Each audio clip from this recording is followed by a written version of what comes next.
बच्चों आपका स्वागत है संकल्प एकेडमी बाय अभिषेक में। बच्चों आज हमारा 9th क्लास का लेसन 3 का लेक्चर 4 है। अगर आपने लेक्चर 1 to 3 नहीं देखा है तो आपको मेरे प्लेलिस्ट में मिल जाएगा, आप वहाँ से जाके देख सकते हो। तो चलो बच्चों शुरू करते हैं। तो बच्चों हम लोग अरुणाचल प्रदेश के बारे में देखेंगे। इन 1954 NEFA was created in 1972. It began to be called Arunachal Pradesh Region of the Rising Sun. On 20 February 1987, it got the status of constituent state. साल 1954 में इस इलाके में NEFA north east frontier agency बनाया गया था। बाद में साल 1972 में इसे अरुणाचल प्रदेश कहा जाने लगा, जिसका मतलब होता है उगते सूरज का प्रदेश, region of the rising sun. आखिरकार 20 फरवरी 1987 के दिन इसे भारत के एक पूर्ण राज्य यानी कॉन्स्टिट्यूएंट स्टेट का दर्जा स्टेटस मिल गया। एग्जाम्पल में समझे बच्चों, ये नाम कितना सुंदर है बच्चों। अरुण का मतलब होता है सन, सूरज, और आंचल का मतलब होता है पहाड़। हमारे इंडिया में सबसे पहले सूरज की किरणें इसी स्टेट में पड़ती हैं, इसीलिए इसे अरुणाचल प्रदेश कहते हैं। साल 1987 में ये हमारे भारत का एक पक्का स्टेट बन गया। During the period from 1960 to 2000, north east India has progress toward a more matured democracy. This area is on the path of progress through industrialisation, spread of education etcetera. साल 1960 से लेकर 2000 के समय के दौरान हमारा उत्तर पूर्व भारत यानी कि नॉर्थ ईस्ट इंडिया एक बहुत ही मजबूत एंड समझदार लोकतंत्र यानी कि मैच्योर डेमोक्रेसी की तरफ आगे बढ़ा है।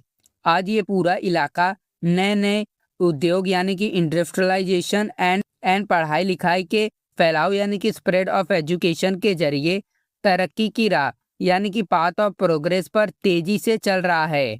एग्जाम्पल में समझे बच्चों, जैसे पहले क्लास के बच्चे थोड़ा कच्चे होते हैं लेकिन साल के आखिरी तक सब समझदार हो जाते हैं, वैसे ही नॉर्थ ईस्ट इंडिया के राज्यों में भी समय के साथ लड़ाई खत्म हुई।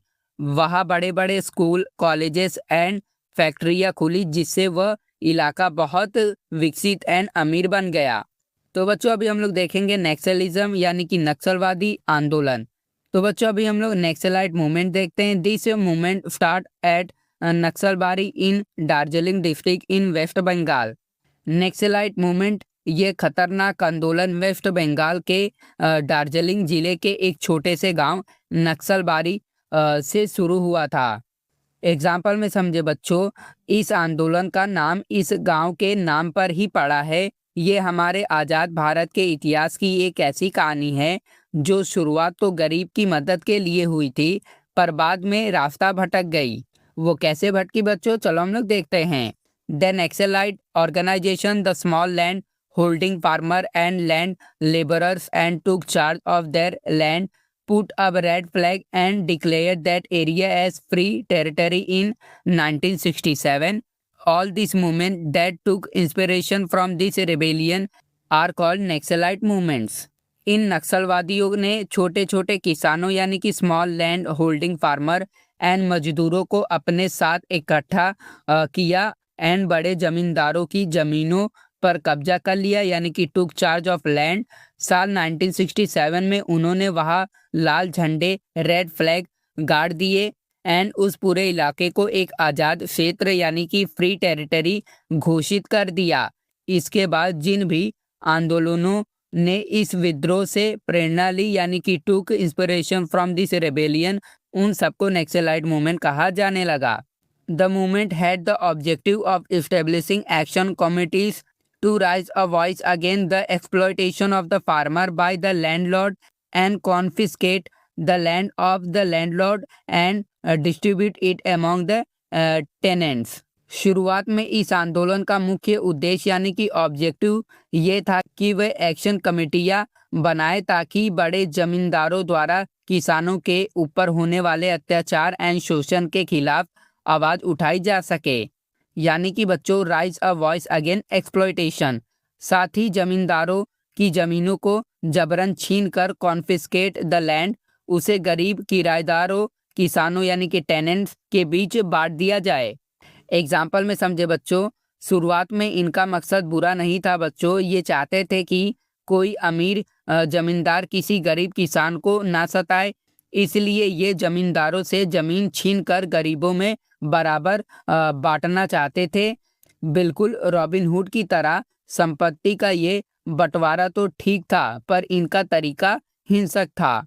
Letter the movement strayed away from its objectives. It took recourse to terrorism to prevent any government scheme and welfare policies from reaching the common people. लेकिन बाद में ये आंदोलन अपने असली अच्छे उद्देश्य से पूरी तरह भटक गया, यानी कि strayed away from its objective। इन लोगों ने आम जनता तक सरकार की अच्छी योजनाओं यानी कि गवर्नमेंट स्कीम एंड कल्याणकारी नीतियों यानी कि वेलफेयर पॉलिसीज को पहुंचाने से रोकने के लिए आतंकवाद का रास्ता यानी कि रिसोर्स टू टेररिज्म अपना लिया। एग्जाम्पल में समझे बच्चों, यहाँ से कहानी बहुत खराब हो गई बच्चों। ये लोग रास्ता भटक गए। अब सरकार जब गांव में गरीबों के लिए अच्छे हॉस्पिटल, स्कूल या पक्की सड़कें बनाती तो ये नक्सली उन्हें बम से उड़ा देते थे ताकि गरीब लोग हमेशा पिछड़े रहे एंड उनकी टीम में शामिल होते रहें। The Naxalites start a parallel system by rejecting the democratic system.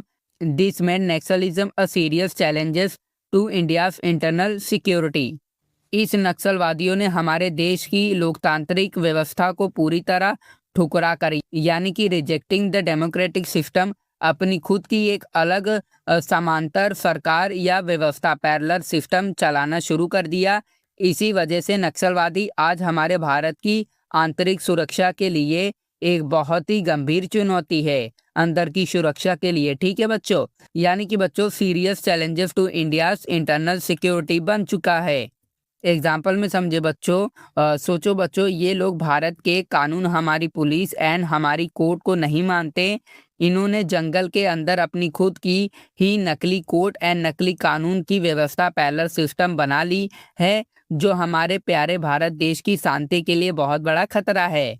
The movement was mainly in waste Bengal. Later the movement spread to East Godavari in Andhra Pradesh, part of Visakhapatnam, Karimnagar in Telangana, Adilabad, Bastar, Rajnandgaon and Sukma in Chhattisgarh, Gadchiroli, Bhandara and part of Chandrapur in Maharashtra, Balaghat and Mandla in Madhya Pradesh and Koraput in Odisha. शुरुआत में ये आंदोलन मुख्य रूप से सिर्फ waste Bengal में था, लेकिन बाद में ये आंदोलन देश के कई हिस्सों में फैल गया, जैसे आंध्र प्रदेश, ईस्ट गोदावरी एंड विशाखापट्टनम के कुछ हिस्से, तेलंगाना, करीमनगर एंड आदिलाबाद, छत्तीसगढ़, बस्तर, राजनांदगांव एंड सुकमा, फिर महाराष्ट्र, गढ़चिरौली, भांडरा एंड चंद्रपुर का कुछ हिस्सा, और मध्य प्रदेश का बालाघाट एंड मांडला, उड़ीसा का कोरापुट। एग्जाम्पल में समझे बच्चों, ये बीमारी की तरह भारत के कितने सारे राज्यों में फैल गया। नक्शे पर इन सारे नक्सल प्रभावित इलाकों को अगर एक लाइन से जोड़ा जाए तो इसे रेड कॉरिडोर यानी कि लाल गलियारा भी कहा जाता है, जहां हमारी पुलिस को हमेशा बहुत अलर्ट रहना पड़ता है। In order to maintain their influence, the Naxalites established an organization called People's Liberation Guerrilla Army (PLGA). This conflict is still going on. इन इलाकों में अपना डर एंड प्रभाव बनाए रखने के लिए टू मेंटेन देयर इन्फ्लुएंस, नक्सलवादियों ने अपनी खुद की एक खतरनाक आर्मी या संगठन बनाया जिसका नाम है people liberation gorilla army (PLGA). इन लोगों एंड हमारी सेना के बीच ये लड़ाई या टकराव कॉन्फ्लिक्ट आज भी लगातार चल रहा है। तो बच्चों, अभी हमने जितना पढ़ा उसका शॉर्ट समरी देख लेते हैं। पहले हमने देखा राइजिंग सन स्टेट, यानी कि 1972 में नेफा NEFA का नाम बदलकर अरुणाचल प्रदेश रखा गया, जिसका मतलब उगते सूरज का प्रदेश है, और 1987 में ये भारत का पक्का राज्य बना। फिर हमने नक्सलबारी ओरिजिन देखा। नक्सलवाद आंदोलन की शुरुआत 1967 में वेस्ट बंगाल के नक्सलबारी गांव से गरीब किसानों के हक की लड़ाई के रूप में हुई थी। फिर हमने स्ट्रेट फ्रॉम गोल, शुरुआत में इनका मकसद जमींदारों के शोषण के खिलाफ आवाज उठाना था, लेकिन बाद में ये रास्ता भटककर स्ट्रेट अवे एक हिंसक आंदोलन बन गया। फिर बच्चों हमने एंटी डेवलपमेंट देखा। नक्सलियों ने सरकार के स्कूलों, सड़कों एंड अच्छी योजनाओं यानी कि गवर्नमेंट स्कीम को गरीबों तक पहुंचने से रोकने के लिए हिंसा का सहारा लिया। फिर हमने पैरेलल सिस्टम देखा। हमारे डेमोक्रेसी, लोकतंत्र और कानून को नकारते हुए इन्होंने जंगल में अपनी खुद की समांतर व्यवस्था यानी कि पैरेलल सिस्टम बना ली, जो देश की आंतरिक सुरक्षा के लिए बड़ा खतरा है। फिर हमने पीएलजी आर्मी देखा। अपना प्रभाव बनाए रखने के लिए नक्सलियों ने पीएलजीए नाम की एक खतरनाक गोरिल्ला आर्मी बनाई है, जिससे हमारी सेना का मुकाबला आज भी जारी है। उम्मीद करता हूँ बच्चों आपको मेरा वीडियो पसंद आया हो। अगर पसंद आया है तो लाइक और सब्सक्राइब भी जरूर करना। अब हम मिलेंगे अपने नेक्स्ट वीडियो में।